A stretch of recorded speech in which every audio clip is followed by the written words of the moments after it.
They say a woman always knows when the man she loves stops coming home to her heart long before he stops coming home to her house.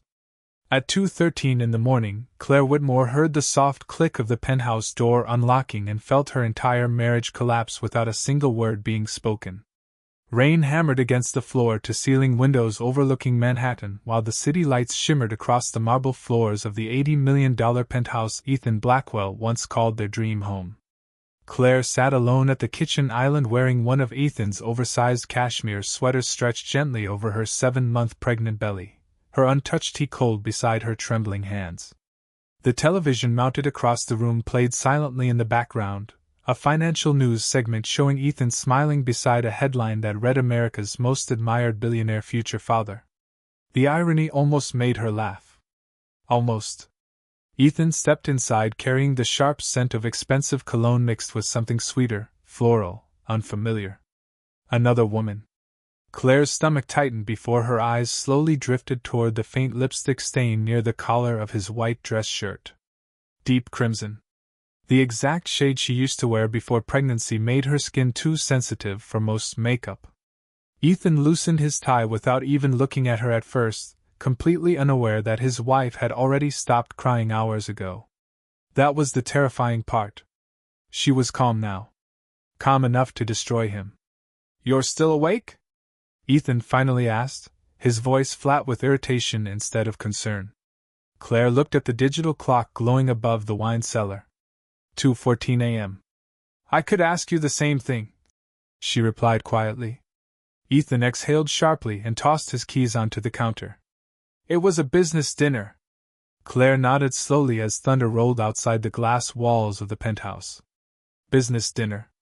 That phrase used to mean investor meetings and late-night negotiations.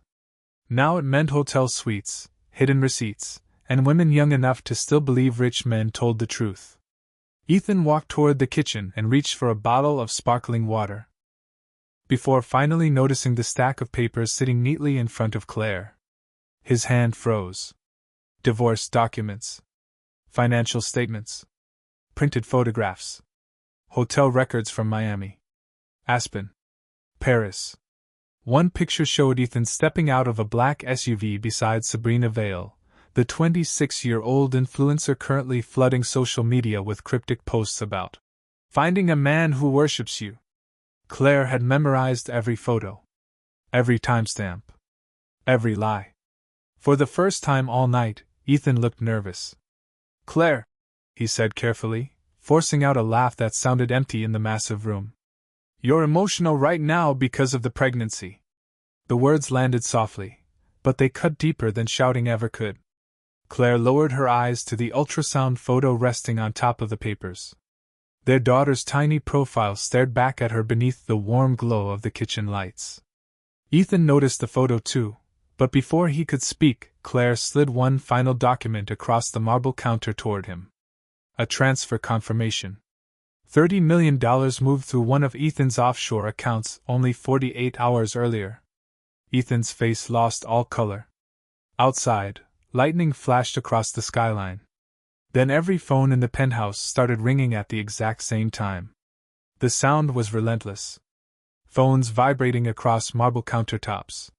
Notifications exploding from tablets. Ethan grabbed his cell phone first, irritation flashing across his face until he saw the caller ID. Chief Financial Officer. Then Lead Investor. Then Legal Counsel. One after another. Claire watched silently while the color drained from her husband's face in real time. "What did you do?" Ethan whispered, his voice no longer confident. Claire did not answer immediately. She reached for her teacup instead, her movements slow and controlled despite the storm building inside her chest. The baby shifted gently beneath her sweater as thunder rolled across Manhattan again. Ethan answered the call from his attorney with shaking fingers. "What do you mean frozen?" he snapped. Silence. Then louder. "How is the Securities and Exchange Commission involved?" Claire closed her eyes briefly. Hearing fear in Ethan's voice should have felt satisfying. Instead, it felt exhausting. For 3 years she had defended him to everyone. To reporters who called him ruthless. To board members who whispered about his temper. to herself during endless nights alone in a penthouse that grew colder every month. She remembered decorating this kitchen when they first moved in. Ethan had kissed her forehead and promised they would fill the home with children someday. Back then he still looked at her like she mattered more than stock prices. Back then he came home before midnight. Ethan paced across the living room now, one hand gripping his phone while rain streaked against the massive windows behind him. "No comment," he barked at another caller. "Do not release anything until I approve it." Then another notification appeared on the television screen mounted above the fireplace. Breaking news. Blackwell Capital under federal review. Ethan froze completely. Claire looked up at the screen while the female anchor calmly explained that anonymous financial records had been submitted to federal investigators less than 2 hours earlier, exposing suspicious offshore transactions connected to Ethan's company. Anonymous. Ethan slowly turned toward his wife. "You went through my accounts?" Claire finally stood from the kitchen stool, one hand instinctively resting against her pregnant stomach. She looked tired. Not weak. Just tired in the way women become tired after carrying love longer than dignity. "I helped build your empire, Ethan," she said quietly. "Did you really think I never understood where the money was going?" Ethan stared at her like he was seeing her clearly for the first time in years. Somewhere beneath the billionaire ego and polished magazine covers, panic had finally arrived. His phone buzzed again. This time the message came from Sabrina Vale. 3 words.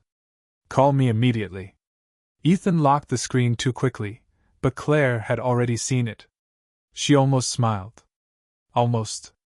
Then she reached into the folder on the marble counter and pulled out one final piece of paper Ethan had not noticed yet. A legal document stamped and signed 12 years earlier. The original ownership agreement for Blackwell Capital. And beside Claire Whitmore's signature was something Ethan never expected to see again. 51% controlling interest. For a moment the only sound inside the penthouse was the rain striking the glass like thousands of tiny bullets against the Manhattan skyline. Ethan stared at the ownership agreement in Claire's hand as though the paper itself had become dangerous. "That is impossible," he said quietly. Claire almost laughed at the word impossible. 12 years ago, impossible was a 23-year-old design student helping a broke software engineer build presentations inside a tiny Brooklyn apartment with leaking pipes and folding chairs from a thrift store.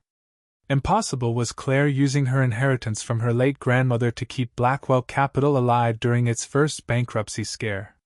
Impossible was loving a man before the world taught him money mattered more than loyalty. But none of that looked impossible now. Ethan snatched the document from her hand and scanned the signatures again. His own signature sat at the bottom beside hers in dark blue ink. He remembered the agreement now. Back when he trusted her completely. Back before investors. Before private jets. Before Sabrina Vale started appearing on his arm in gossip blogs pretending she built the empire Claire sacrificed everything to protect.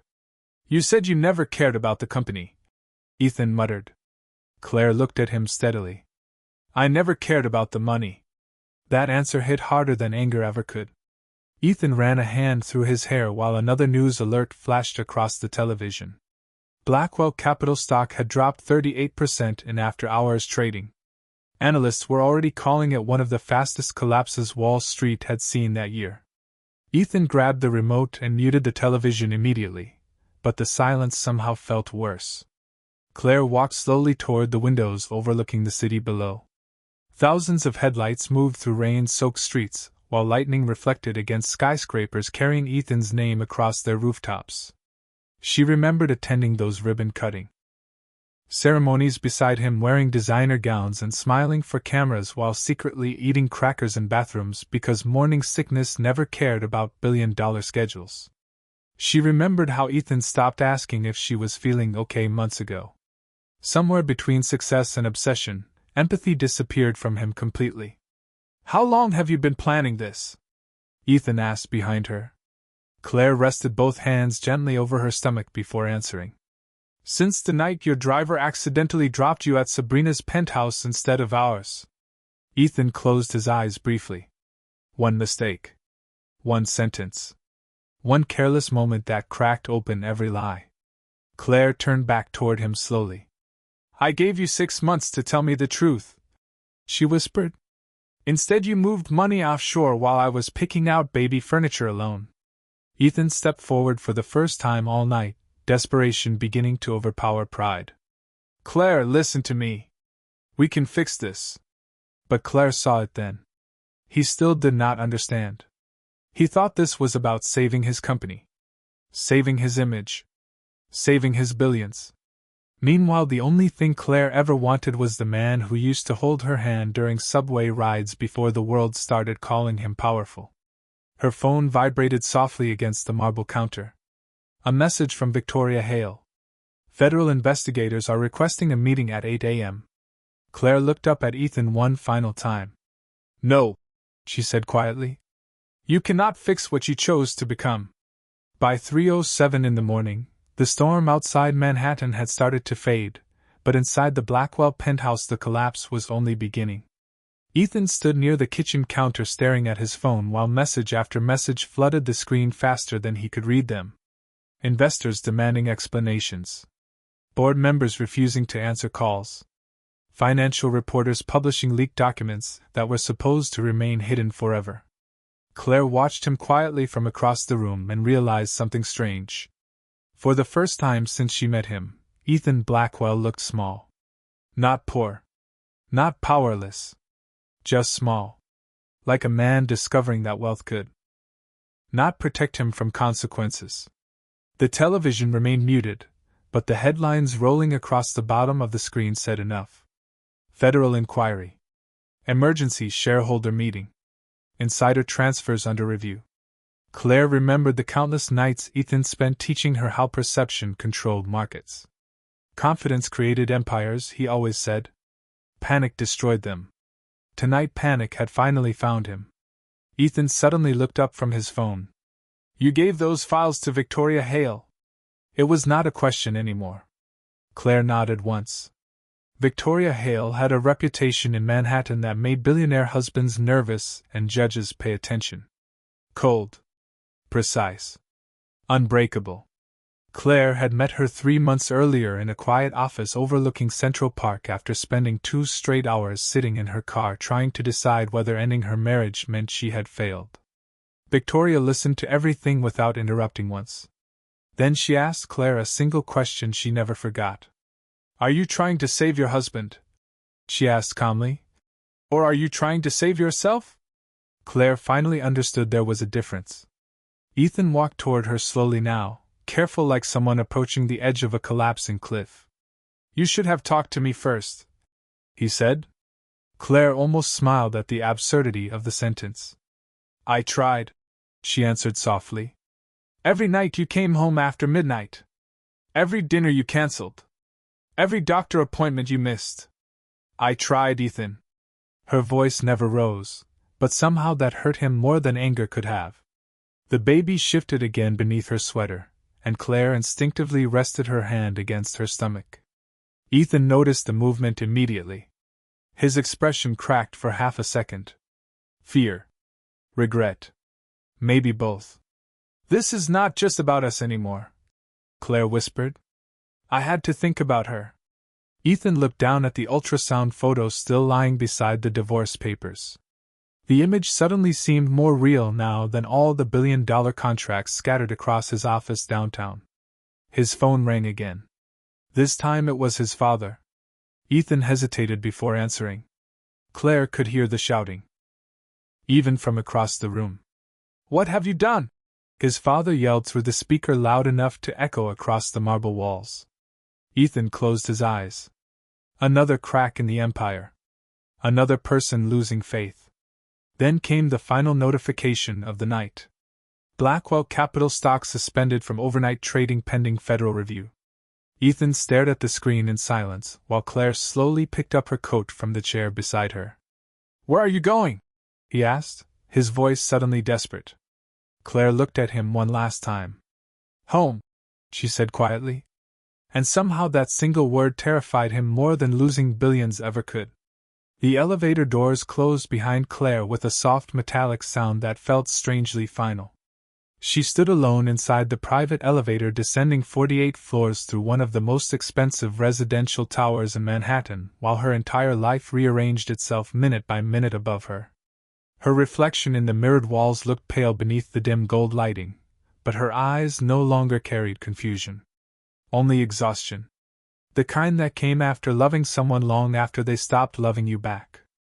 Outside, the storm had left the city soaked in silver rain and blurred headlights. Claire wrapped her coat tighter around herself as the elevator continued downward, one hand resting protectively against her stomach while her phone vibrated again. Victoria Hale. Claire answered immediately.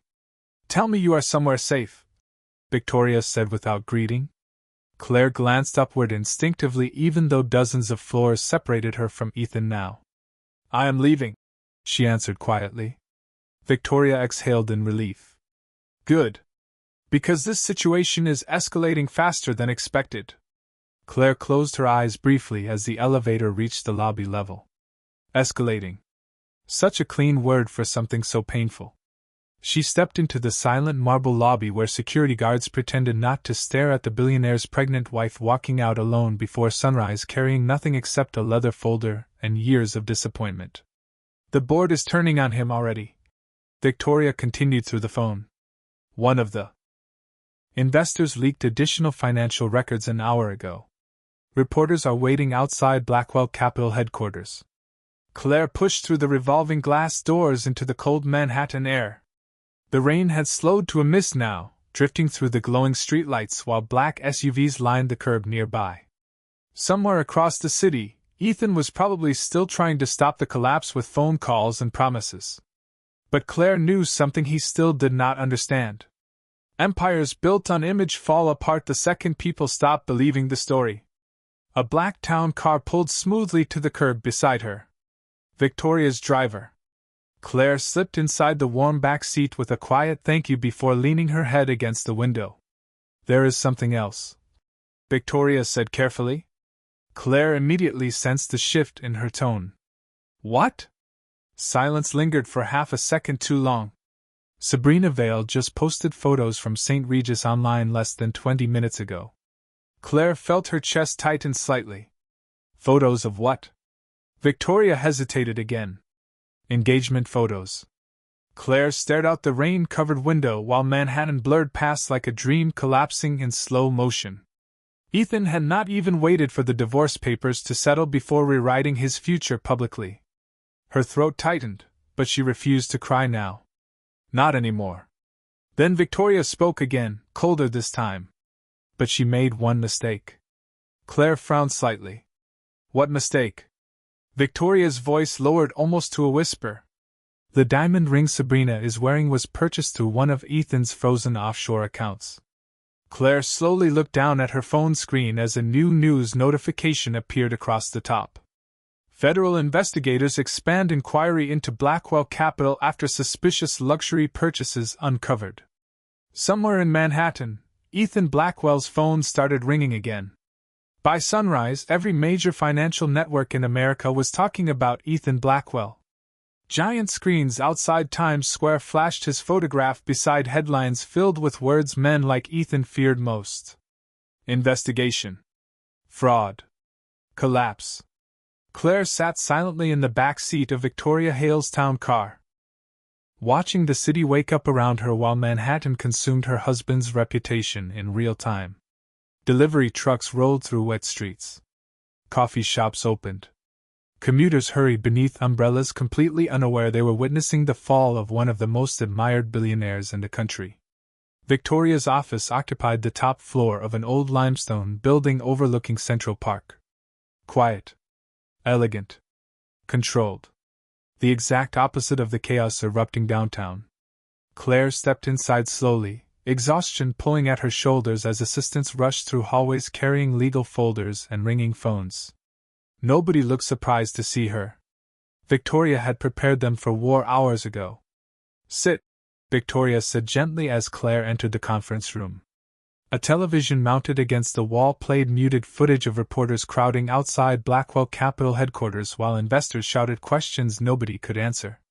Ethan's face appeared briefly on the screen as he pushed through cameras without stopping. He looked older already. Victoria slid a tablet across the table toward Claire. You need to see this before federal investigators arrive. Claire glanced down at the screen and immediately froze. Sabrina Vale had uploaded another post less than 20 minutes earlier. She stood inside a luxury hotel suite wearing a silk robe, smiling beside champagne bottles and white roses while Ethan's reflection appeared faintly in the mirror behind her. The caption read, "Forever starts now." Claire stared at the image for several long seconds before quietly setting the tablet back down. Surprisingly, it did not hurt the way she expected. Maybe because grief eventually reaches a point where betrayal stops shocking you. It simply confirms what your heart already accepted. Victoria folded her arms. That photo may have destroyed him. Claire frowned slightly. How? Victoria tapped the screen once, zooming closer toward the diamond engagement ring sparkling on Sabrina's finger. That ring was purchased 40 hours ago using an offshore account currently under federal review. Claire looked toward the television again where analysts were now discussing hidden transactions linked to luxury purchases across Europe. Ethan probably thought he was buying a future. Instead, he had purchased evidence. One of Victoria's assistants suddenly rushed into the room holding another phone. The board just voted, she announced breathlessly. Victoria looked up immediately. And? The assistant swallowed hard. Ethan Blackwell has officially been removed as Chief Executive Officer effective immediately. Silence filled the conference room. Outside the tall windows, morning sunlight finally began breaking through the storm clouds over Manhattan. Claire lowered her eyes slowly toward her stomach as the baby moved again beneath her coat. A small kick. Soft. Alive. Real. Victoria sat beside her quietly for a moment before speaking. How are you feeling? Claire thought carefully before answering. For months she expected revenge to feel powerful. Victorious. But sitting there watching the ruins of the man she once loved spread across national television felt strangely heartbreaking instead. I think, Claire whispered softly, this is what happens when someone confuses loyalty with weakness. Then her phone vibrated once against the conference table. Ethan Blackwell calling. Claire stared at his name glowing across the screen while every television behind her showed the same thing. The Empire was gone. And now he finally wanted to talk. Claire let the phone vibrate 3 more times before finally pressing accept. She did not place the call on speaker, but the silence inside Victoria Hale's conference room made Ethan's breathing impossible to miss. Heavy. Uneven. Nothing like the calm billionaire voice that once controlled boardrooms and television interviews with effortless confidence. Claire, he said quietly, almost like he was afraid she would disappear if he spoke too loudly. Claire leaned back slowly in the leather chair beside the window overlooking Central Park. You should not be calling me, she answered. Ethan exhaled sharply on the other end.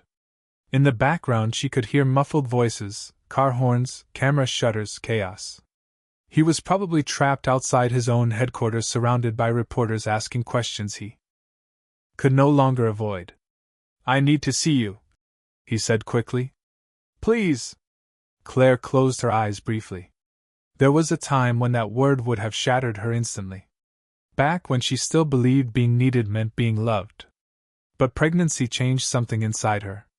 The moment she heard her daughter's heartbeat for the first time, Claire stopped measuring life by how much pain she could survive. No, she answered calmly. Ethan's voice cracked slightly. Claire, listen to me. Sabrina means nothing. Victoria looked up from across the conference table the second she heard that sentence. Claire almost laughed, not because it was funny, but because men like Ethan always seemed to understand the value of loyalty only after they destroyed it. Nothing? Claire repeated softly.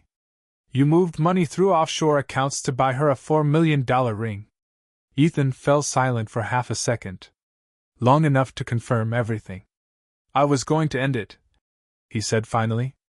Claire stared out the window at the pale morning sunlight stretching across Manhattan rooftops. You already did, she whispered. Another silence followed. This one heavier. More honest. Ethan lowered his voice. I never wanted to hurt you. Claire felt something inside her finally settle. Not forgiveness. Not anger. Just clarity. That is the problem, Ethan, she said quietly.